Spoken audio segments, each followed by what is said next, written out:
moi personnellement, je ne fustige pas ceux qui n'adhèrent pas. Parce que ce combat, c'est un combat de valeur. C'est-à-dire, les retombées ne vont pas chez nous directement. Une retombée directe sur ce combat. Donc c'est des gens qui savent, qui ont des valeurs à défendre. C'est des gens qui sont conscients des problèmes de leur pays et soucieux de les résoudre, qui peuvent comprendre ce combat et s'engager dans ce combat. S'il y a des gens qui n'ont pas ces valeurs, nous ne pourrons jamais leur donner ces valeurs. C'est des gars qui vont se contenter de 10%, 20%. Il y a une semaine de cela, tout Sonatel réuni nous a félicités parce que des gens se sacrifient pour augmenter nos revenus. Tout Sonatel nous a félicités, sans exception. Même s'il y a des mails qui viennent après réclamer le DGA, tout le monde sait ici. Tout le monde sait comment se passent les négociations. C'est un Achirou qui crie, qui saute, qui crie, qui met sa carrière en jeu, qui monte au 5e dans le bureau du DG, qui crie. C'est comme ça qu'on décroche ces choses-là. Ce n'est pas des négociations, non. Les gens se sacrifient pour les travailleurs. Maintenant, ce sacrifice-là est beaucoup plus important que les 10% qu'on vient d'avoir. Je vais prendre le temps de vous expliquer exactement de quoi on parle, exactement pourquoi on se bat. Je viens en discuter avec un haut manager, malheureusement, il ne m'a donné aucune réponse par rapport aux faits que j'ai mis devant lui. On va en discuter. En 85, France Câble Radio détenait Télé Sénégal à 75%. L'État du Sénégal à 25%. Un brillant ingénieur sénégalais vient à Dakar, on lui confie un projet. Gandoul, satellite Gandoul. Il était seul, sans ressources. Il a pris des chauffeurs, des ouvriers, des balayeurs, des ouvriers. Il a amené à Gandoul. Il les a formés de 8h à midi sur les télécoms et l'après-midi, ils vont dans la brousse pratiquer. C'est ce qui a amené aujourd'hui cette fierté qui est Gandoul. Est-ce que vous êtes conscient de ça? Oui. Un Sénégalais, des chauffeurs, des, comment on appelle ça, des courtiers, des balayeurs. Parce que le Toubab qui gérait cette entreprise voulait qu'il échoue. Il ne lui a pas donné de ressources. Il s'est débrouillé tout seul pour lancer ce projet.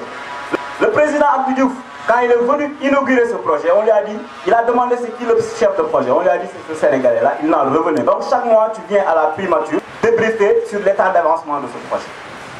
C'est ainsi que le gars lui a mis, lui a proposé des idées de racheter cette affaire-là, parce que l'avenir dépend du secteur télécom. Il ne faut pas qu'on rate cette affaire-là. Abdou Diouf, devenu président, a adhéré à l'idée et M. Ndiaye lui a proposé de racheter Télé Sénégal sans pour autant que l'État ne dépasse un seul sou. Et en ce moment d'ailleurs, Télé Sénégal, France Câble Radio n'en voulait plus. Donc l'État l'a racheté et a payé France Câble Radio sur des dividendes sur 10 ans. Au bout de 5 ans, c'était déjà soldé. C'est comme ça que Télé Sénégal est devenu 100% sénégalais. Il modernise ce réseau et dit, tiens, c'est pas cohérent. Quand j'achemine le trafic de l'étranger jusqu'à Dakar, je passe sur des bandes de fréquences à haut débit, ça marche, mais arrivé ici, la distribution pose problème parce que la distribution était gérée par la Poste, la direction des télécoms de OPT. Il continue.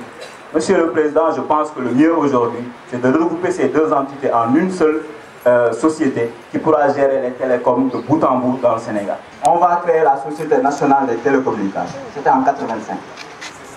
Devenue 100% sénégalaise, qui en 1997 faisait 47 milliards de bénéfices. Rendez-vous bien compte. En 1997, une société sénégalaise managée par les Sénégalais faisait 47 milliards de bénéfices. C'était quoi, disons, le best practice qui faisait ces résultats? C'est parce que Alassane Ndiaye, pour accepter le poste de directeur général de Sonatel, a mis une condition en disant à l'État, je suis d'accord pour prendre ce poste, mais à condition que la gestion de cette société publique soit de type privé. C'est-à-dire l'État ne s'immisce pas dans la gestion de Sonatel.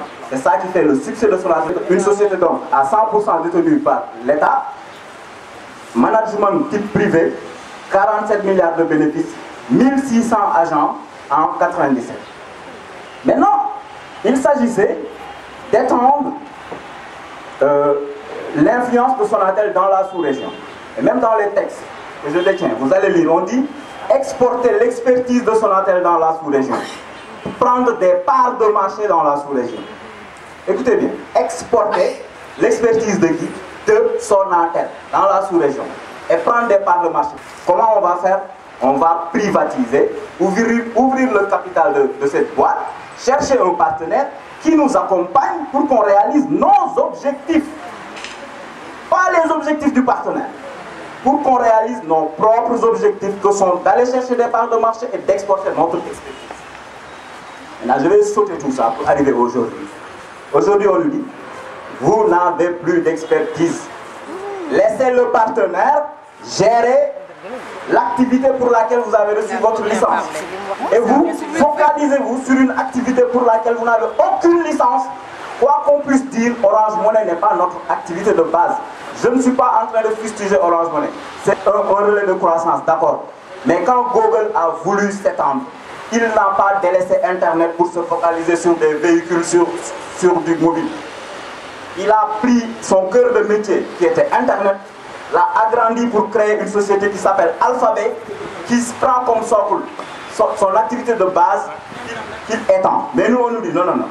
Vous prenez votre cœur de métier, vous le délaissez, laissez-le au blanc, à France Télécom, et vous focalisez-vous sur Orange Money. Si encore que nous avions nos propres plateformes Orange Money, comme c'était à l'origine, il n'y aurait pas de problème. Mais c'est une plateforme Orange Money qui ne vous appartient pas. En 1997, l'État, quand il a créé Sonatel, lui a dit « Je te confie mes droits et obligations. » Ok? Mais je te confie aussi les infrastructures que j'ai mises en place depuis 1985. À cette date-là, 97, c'était quoi? C'était le réseau RTC, le réseau ADSL, c'était les centres de transit, les câbles sous-marins, bref, c'était tout le réseau Sonatel. L'État concède ses droits et obligations et ses infrastructures à Sonatel, une société privée qu'il vient de créer. Il lui dit, je te concède tout ça pour 20 ans. Travaille avec le partenaire, fructifier tout cet investissement-là pour 20 ans. Après, je vais reprendre tout et j'évalue. Mais le réseau de Sonatel, c'est l'État qui l'a créé. Vous comprenez? Aujourd'hui, on nous dit que ce réseau-là, on va le piloter depuis Abidjan. Encore que, pour les techniciens qui sont là, qui sont au courant d'un projet en cours qui s'appelle IMS, ce réseau sera déposé dans 2, 3, 4 ans. Ce qui va se passer, c'est qu'ils vont créer que 2 réseaux. Un réseau IMS à Dakar, un réseau à Abidjan, qui ne vont pas appartenir à Sonatel. Maintenant, Sonatel, pour avoir le service télécom, va se connecter sur le réseau IMS de Dakar ou d'Abidjan, et de Abidjan, selon. Mais c'est un réseau qui ne va pas lui appartenir. Alors, c'est quoi l'impact? C'est qu'aujourd'hui, on sait que la charge, dans Sonatel, la charge la plus colossale, c'est les CAPEX, OPEX réseau. Eh bien, on va transformer toute cette charge-là en service managé qu'on va payer à Genop. On n'a plus de réseau. Dans 2 ans, on n'aura plus de réseau. C'est déposé là, c'est obsolète. On passe sur le full IP, IMS, qui ne nous appartient pas, qui sera investi dans le Genop. Ok? Et nous, Sonatel, Orange Mali, Orange Guinée, Orange Bissau, nous allons payer au Genop le service IMS.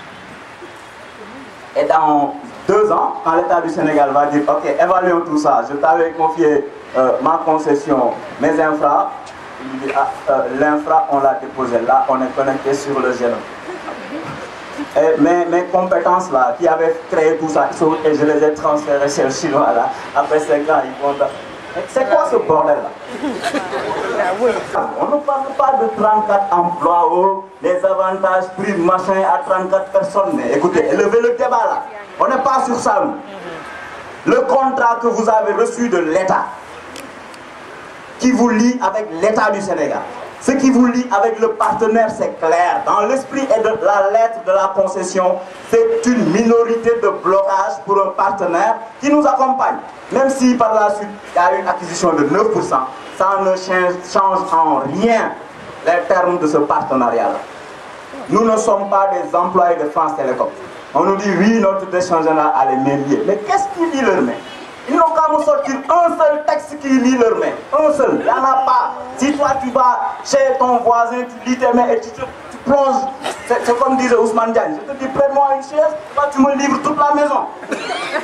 En 2009 d'ailleurs, la preuve, en 2009, quand l'État voulait revendre ses 9% à France Télécom, quand notre direction générale jouait son rôle, qu'est-ce qui s'est passé? C'est lui le premier. La direction générale s'est levée pour fustiger parce que là, il jouait son rôle.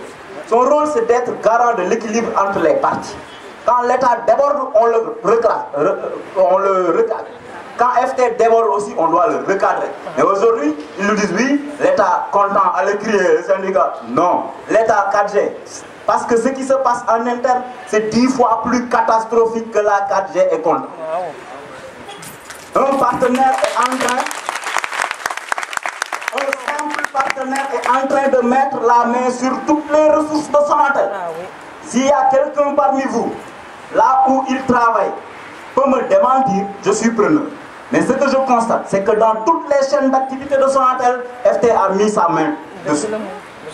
Et c'est de bonne guerre. Il a investi son argent. Ces Français-là, moi je ne les fustige pas, c'est des patriotes qui sont en train d'exécuter, comme Assirou l'a dit, la politique de l'État français. Qui dit à FT, quels que soient tes problèmes, je m'en tape, tu recrutes 4000 salariés sur 3 ans. Tu maintiens 7000 emplois obsolètes.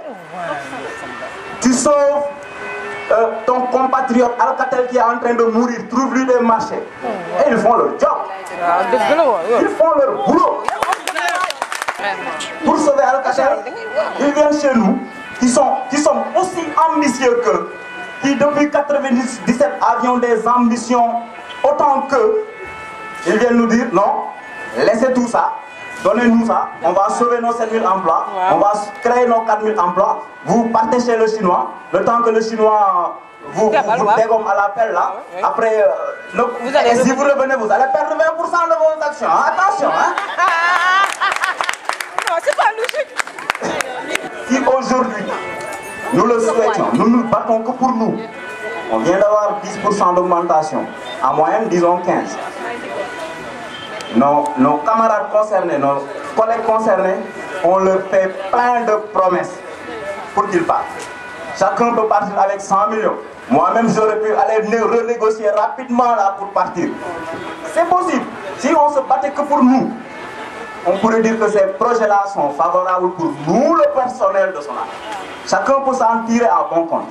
Mais est-ce qu'on a le droit, vis-à-vis du peuple sénégalais, vis-à-vis de nos frères, vis-à-vis de nos enfants, vis-à-vis de mes étudiants, à qui j'enseigne cette fierté-là qu'est Sonatel, cette fierté-là que sont les télécoms, est-ce que j'ai le droit aujourd'hui d'accepter que toute cette activité-là sorte du champ de contrôle de Sonatel, dirigé depuis Abidjan? On nous dit oui, le Génox c'est à Dakar, c'est au Sénégal. Mais écoutez, on est dans un village planétaire, il ne s'agit pas de lieu géographique. Le Génox aurait bien pu être en Côte d'Ivoire, du moins au Mali, en Guinée, ça. Nous, ça ne nous dérange pas. Ce qui est important, c'est qui contrôle ce Génox-là. Nous sommes d'accord sur un Génox Sonatel, aux bornes du groupe Sonatel, pour les intérêts de Sonatel et éventuellement de son partenaire. Nous sommes d'accord. Ne vous faites pas divertir, ne vous laissez pas divertir. Ils reprennent les objectifs du Génox en disant que oui, c'est bon pour l'évolution technologique, machin. D'accord, on est d'accord. Mais faisons-le dans le groupe. Et c'est là où le problème se pose. Les gens ne veulent plus entendre parler de groupe Sonatel.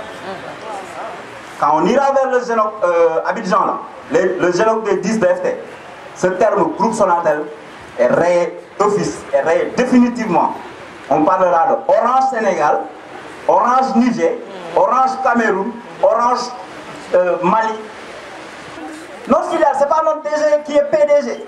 Ce n'est pas notre DG qui dirige le conseil d'administration de nos filiales. Moi, je dirige un conseil d'administration et des nominations me viennent de la tête, j'y peux rien. Maintenant, je vais trouver des astuces. Je nomme un DGA sénégalais pour contrôler le DGFT. Mon ami, tu prends ton courage à deux mains ou tu laisses ce poste si tu ne peux pas le faire.